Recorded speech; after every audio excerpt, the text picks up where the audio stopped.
kita tahu memerlukan landasan hukum baru setelah Mahkamah Agung membatalkan kenaikan iuran BPJS Kesehatan.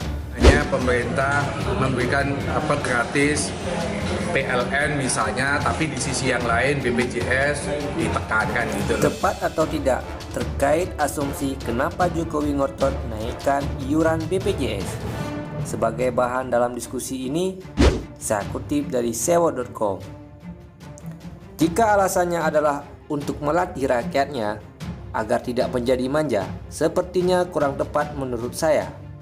Terus kenapa saya bilang alasan Jokowi untuk melatih rakyatnya kurang tepat dan bagaimana bisa kurang tepat? Pertama, saya ingin berkata begini, rambut sama hitam, pikiran juga sama, tetapi cara pikirnya yang berbeda. Kepada pemerintah pusat khususnya, saat situasi pandemi begini mohon untuk sementara jangan dinaikkan dulu. Karena dalam keadaan situasi pendapatan masyarakat pun pada saat sekarang sedang kolaps. Artinya, setiap kita memiliki asumsi dan perspektif yang berbeda dalam melihat hal yang terjadi. Dan itu sesuatu yang lumrah terjadi. Karena orang pintar dengan orang cerdas itu beda. Bedanya orang pintar dengan orang cerdas adalah orang pintar membaca yang tertulis, sementara orang cerdas mampu memberikan jawaban di balik yang tak terlihat dan maupun yang tidak tertulis. Kita tahu memerlukan landasan hukum baru setelah Mahkamah Agung membatalkan kenaikan iuran BPJS Kesehatan bagi peserta BPPU dan peserta BP, bukan bekerja. Saat kondisi kayak begini menaikkan BPJS ya menurut saya orang tepat, orang tidak pas karena masyarakat baru banyak yang di PHK, banyak yang dirumahkan, bagi yang mandiri juga kondisinya tidak bisa mengais rezeki. Jadi dari kami meminta penjelasan lebih jelas karena sampai hari ini memang kalau saya baca penjelasan belum komprehensif ya, alasan-alasan kenapa naik dan bagaimana. Mudah-mudahan itu supaya kami di daerah tidak ada keresahan yang tidak bisa kami jawab. Kami butuh jawaban karena tugas provinsi 50% adalah perwakilan pemerintah pusat di daerah. Publik bertanya-tanya kenapa Jokowi ngotot menaikkan iuran BPJS? Apakah Jokowi tidak memahami kondisi rakyatnya saat ini? Mengapa ia juga tidak menurunkan harga BBM? Mengapa Jokowi membuat rakyatnya yang sudah susah disusahkan lagi? Mari kita ulas pertanyaan publik ini dengan hati riang gembira, aman sejahtera, dan berdamai dengan corona. Pastinya, semua pertanyaan yang di atas memiliki jawaban, dan jawabannya juga berbeda. Kenapa? Jika pertanyaan tersebut dibuat oleh orang yang pro kepada sosok Jokowi, pastinya jawaban muncul akan membahas semua kebaikan Jokowi. Namun, jika semua pertanyaan di atas diajukan oleh orang yang kurang tertarik alias kontra dengan sosok Jokowi, sudah pasti akan memberikan jawaban yang isinya mengumbar semua kesalahan dan ketidakmampuan seorang Jokowi. Loh, kenapa Anda menyebut pihak yang pro dan yang kontra? Jangan-jangan Anda salah satu orang yang belum move on dari Pilpres kemarin ya? No. Saya tidak ada urusan dengan cebong dan kampret. Sebagai orang Indonesia tulen yang memiliki kemerdekaan dalam menentukan pilihan, tentunya saya bebas memilih siapa yang saya senang saat itu. Jadi, saya bukan mereka. Saya adalah saya. Sama seperti Anda yang mengakui Anda adalah Anda, bukan saya. Atau jangan-jangan Anda salah satu orang yang fanatik kepada saingan Jokowi ya? Lagi-lagi saya tidak ada urusan dengan itu. Saya hanya orang yang suka terhadap keadaan politik Indonesia saja. Karena bagi saya, politik Indonesia membingungkan. Jadi, bisa membuat saya menambah ilmu terkait hal politik. Rasanya nantang untuk terus mengikuti dan berdiskusi. Kembali kita kepada topik. Jokowi memang orang hebat, itu saya akui. Karena kehebatan yang dimilikinya membuat beliau menjadi presiden di negara hebat ini. Kehebatan Jokowi terbukti lagi karena mampu menahkodai negara sebesar Indonesia 2 periode sekaligus. Sebelumnya, saya ingin menjelaskan bahwa saya tidak punya maksud negatif terhadap isi dalam video ini. Saya sangat menghargai setiap karya dan gagasan orang, dan menurut saya, tulisan tersebut sangat bagus untuk dijadikan sebagai bahan diskusi. Oke, kita lanjut.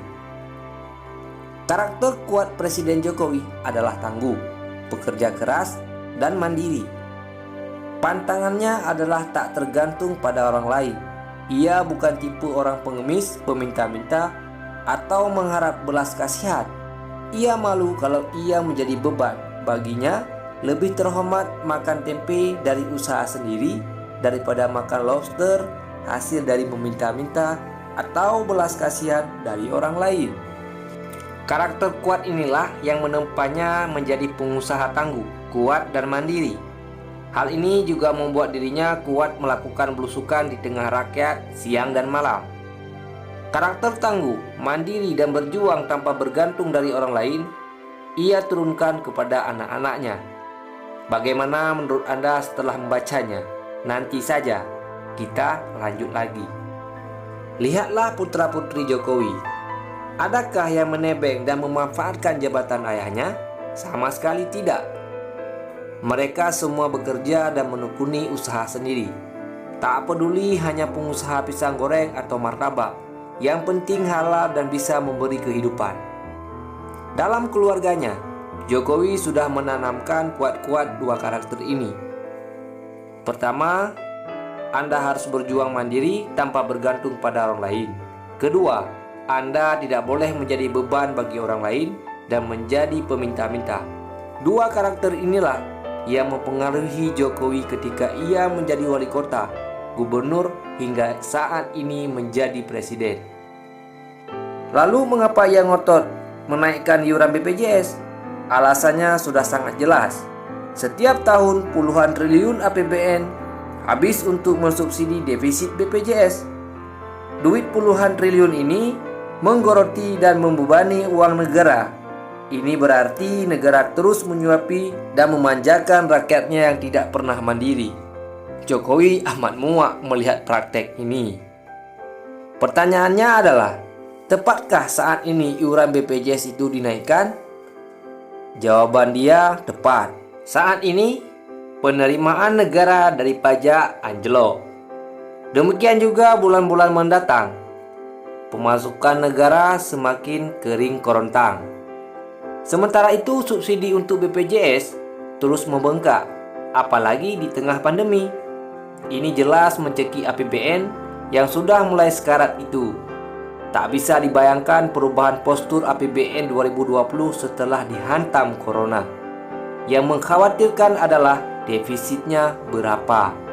Berapa hutang konsumtif bertambah? Saat ini adalah justru saat yang tepat baginya. Saatnya Jokowi berteriak meminta golongan masyarakat, terutama kelas 1 dan 2 BPJS untuk ikut meringankan APBN. Jokowi ingin APBN lepas dari beban mensubsidi BPJS. Caranya, iuran peserta harus dinaikkan. Bagi Jokowi, BPJS ini adalah gotong royong, tidak lebih daripada itu. Pihak yang sanggup membantu yang lemah, sesederhana itu. Lalu di mana peran negara? Negara hadir bukan menyuapi rakyatnya untuk subsidi terus-menerus.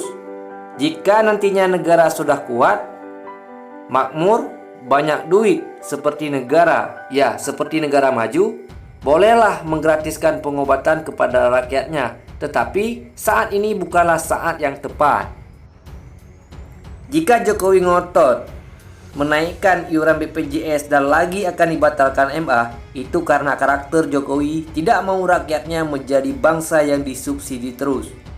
APBN yang selalu defisit, lalu untuk menutupinya dengan duit pinjaman, tidaklah layak digunakan untuk memanjakan rakyat. Sakit memang. Begitulah kira-kira asumsi yang tertuang dalam artikel tersebut. Untuk selanjutnya Anda boleh membaca sendiri artikel tersebut yang sudah saya taruh linknya di deskripsi video ini. Saya rasa memimpin negara sebesar negara kita tercinta ini tidak boleh kita samakan dengan memimpin keluarga sendiri di rumah. Indonesia penuh dengan keragaman. Kita ini bukan hanya Jakarta, bukan bukan hanya Jawa.